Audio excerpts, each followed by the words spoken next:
maalinka arooska ama habeenka arooska dambiye badan oo ilaahay raali ka hayn ayaa dhaca oo la sameeyaa isla markaasna maanta waxa isla guddoona dambiyadaas ay sameeyaan sibahanna dumarku ogolaan xijaabku waa toortay qoortaadana waa mudsay sidoo kale karbaagina way qaawayeen timaagina way qaawayeen halkaasna dambi weyn aad ku gashay oo waxaad khilaaftay quraanka Alle iyo xadiiska Allaba oo xijaabkiina ilaaliya iyo sunnadiinaba taasna waxay ku keenaysaa ciqaabo fara badan inaad ka heshid wala ciqaabaha aan soo daahireen wasla markaaba kugu dhici doona mar labaadka sawiraantaadii meel kasta waa dhigtay qof walbana seef ayuu dhahay mar haddii sawiraantaadii inta soo balaayin arkeen oo intaas qofna ay seef dhaheen wax ku qorsan ayaana jirin sababtoo qof kasta si wacan ayuu ku daawanaya isla markaana waxaad noqonaysaa qof aan waxba qorsoonayn oo cawradiisiba ay dabada taalo waa saddexaad sawirada markaad soo dhigtid nin walba zoom ayuu soo dhahaya oo si wacan ayuu ku daawanaya oo kaga dhargaya markaasna waxa ninka ugu qarayso maba jiraanba waxa noqotay badaca meel kasta taala inta soo malaayin qof ay daawanayaan waa tafraad arooska waxa laga taaray muusiga iyo heeso sidoo kalena waa laga jaasay adigu wal og in waxan xaraan tahay halkaas aad ka yeelisid qalbi midoobaad ciqaab Alle ku dhacdo iyo ilaahay ka caadaysid mar haddii ilaahay ka caadaysid waxa guriga guusi jiro ama arooska guusi jiraba waa khalad mid shanaad ayaa intaas wixii ka daranba oo ah gabdhaha kugu xiran ama ku asxaabtiin ama ku walaalaatiin marka arooska ka soo galaan haddii aad isqaabisay iyaguna way soo qaawanayaan una soo xijaabaan maaha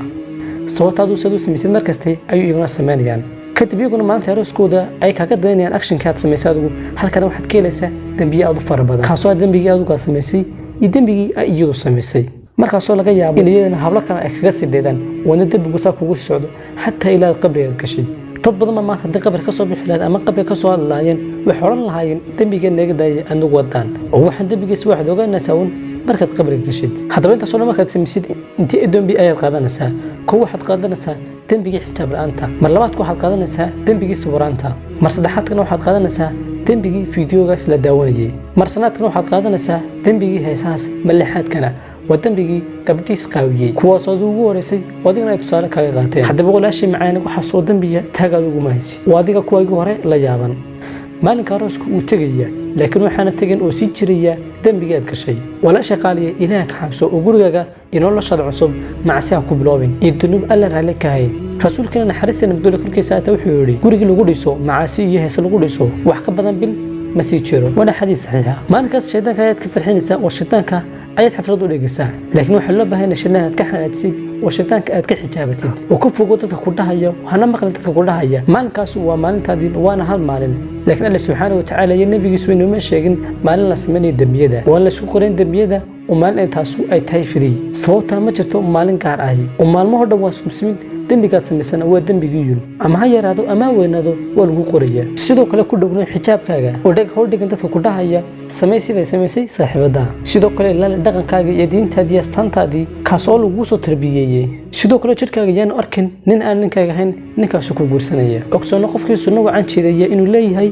ajarkaas uu sameeyay jaajarka qofkaas uu kaga dayday sidoo kale oo qofkii sideeyay sunno xun labadaas oo kale mar haddii wax laga deeno laga deeda sunnadaas wacan tusaale ruucan aan ku siiyo maanta haddii lagu soo dhigo laba cunno labadaas cunno oo midna tahay mid fiireesha wada dabka laga soo qaaday midna tahay mid la cunay oo lagu soo caliyay labada kiibad cun lahayd haddaba sidaas oo kale ay aduguna tahay kaba la soo daawaday waa taas oo kale weeye midaan la soo daawana waa tahay fiireeshkaas oo kale nolosha waxa ugu muhiimsan ee nolol kasta u baahan yahay waxa asaasisan lahaa waa biyaha iyo hawada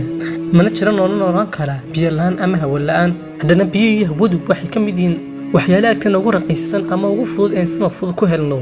iyagoo haddana nagu jira halkaas muhiimka ah ma jirto cid ka warwaraysa biyaha iyo hawadaas balse wax ka liitaan u dhigmin aad ayaa looga warwaraa haddii aad u fiirsato abaarahana fuustada biyaha qiimaha leedahay waan ognahay sababtoo ah in helitaanka biyuhu ay yaraadeen dhanka kale dheemanka iyo dahabku waa waxyaabaha imka ugu qaalisan adduunka ee la kala gato waxa caalamka islaamka adduunka ku gubanayna waana biyaha yar madow la helay shidaalka ah nolosha marka la eegana oo waxyaabaha bini'aadanka dila haddana dunida marka la eego waxyaabaha ugu qaalisan adduunka heerkaas wax ku gaadheena maha wax qabadkooda oo fiican ee wahelitaankooda oo adag waxaan laga soo qoday dhulka hoostiisa waxaan soo qoday quraanta nin ganacsada oo xoog iyo meelkiisiba u horay u aalada waaweyn u kaxaystay oo u diiday oo soo rafaaday sidaas darteed ay u noqdeen waxyaabaha dunida ugu qaalisan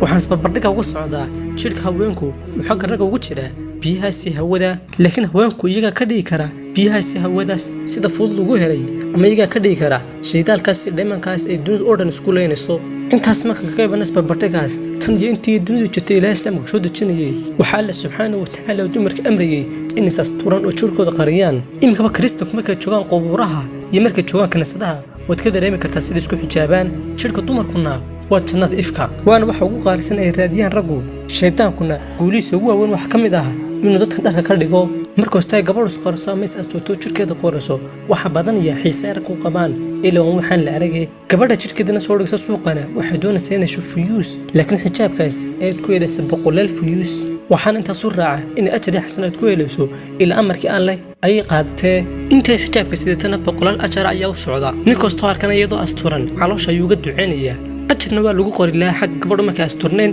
ninkii si aaga dambi lagu qori lahaa laakiin markaad soo qaawisa jirkaaga banaanka soo dhigtid nin kasta calooshaas ayuu kaaga habaaraya laga yaabaaba inuu hadallo xun kugu si turtuuro laakiin inta xijaabka xidhan intaas looma quudho waxaa jirtay qiso ku saabsan xijaabkaas oo gabadh ay ku dhacday ay ka sheekeynaysay waxaanay tiri waxaan soo raacay maalin gaadhigaas oo mid rakaabsanayay intii aan jidka ku sii soconay qolo burcada ayaana qabsatay gaadhigu xalaalo wixii dad joogay way soo dejisay waxay jaabanaana aniga oo kaliya taa ayaa ku jiray kadib inta xaggayga soo aadeen ayay ku dheen adu gaar u bax kadib intii kala dooda markay baadhan waxay doonay ka samaysteenna ay dib ugu cineen gaadhigii iyadana way iska sii daayeen oo wax dhib uma geysan intaas ay maanta ku eegi barnaamijkan waxaa soo qoray soo diyaariyay walaashay Aamina Xuseen Umar لا يغويك ذا الشيطان إن الحجاب فريضة من ربنا المنان إنا سمعنا أختنا قولا عجاب قالوا كلاما لا يسر عن الحجاب قالوا ظلاما حالكا بين الثياب قالوا خياما علقت فوق الرقاب